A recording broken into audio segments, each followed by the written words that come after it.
அன்புடன் அனைவருக்கும் வணக்கம்.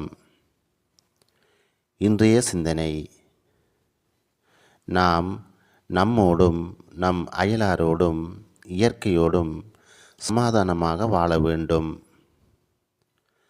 சிறுவன் ஒருவன் பள்ளியில் இருந்து வீடு திரும்பினான்.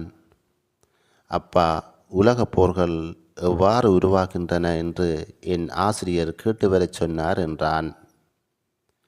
தந்தை, பக்கத்தில் வந்து இரு, நான் காரணத்தை சொல்லுகிறேன் என்றார். சமையல் செய்து கொண்டிருந்த தாய், இங்கே வா மகனே, உனக்கு தேவையான பதிலை நான் சொல்லுகிறேன் என்றார். உன்னை பாடம் சொல்லிக் கொடுக்க அல்ல, சமைப்பதற்காகவே கட்டிக்கொண்டேன் என்றார் கணவன். கணவனுக்கும் மனைவிக்கும் இடையே பெரும் சொற்போர் ஆரம்பமானது.